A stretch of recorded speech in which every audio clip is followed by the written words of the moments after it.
You work in finance. If something were to happen to you and your wife Bronwyn, what financial provisions have you made for your children? Yeah, so we've established in our wills a thing called a testamentary trust. So if either one of us or both of us were to die, our assets would move into that trust. And so, for example, if one of us were to pass away, a surviving spouse would be a trustee of that trust, and a sibling of the deceased would become co-trustee. And the whole idea is that these assets then are protected for our bloodline. We've made a conscious decision that if I was to die, the payout that Bronwyn would get would be enough to discharge debt, but mean that Bronwyn wouldn't have to work. Now, if something was to happen to Bronwyn, I have to look after 3 children on my own. So I've got life insurance for Bronwyn that puts me in a position that I don't have to work full time. I can care for the children. So with this testamentary trust, what we've done further is that our children, if something was to happen to both of us, our children would become co-trustees at 25. And at 28, that's when our children would have full control via being a trustee.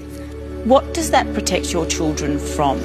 Should they ever be in a relationship in the future and that relationship breaks up, that person cannot claim on our legacy.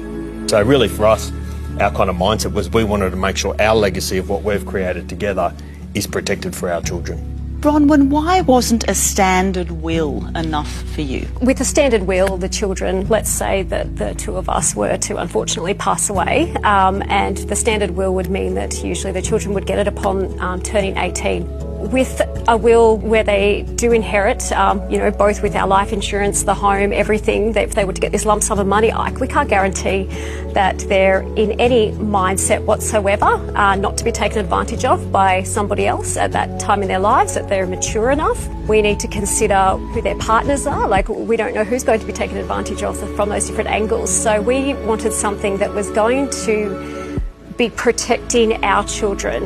And for example, if Andrew were to get into some dodgy dealings and go bankrupt, or if Andrew was to repartner and they had children and then he were to pass away, what I would have left for my children is now up for grabs for all these other people that I never intended upon my death for it to go to.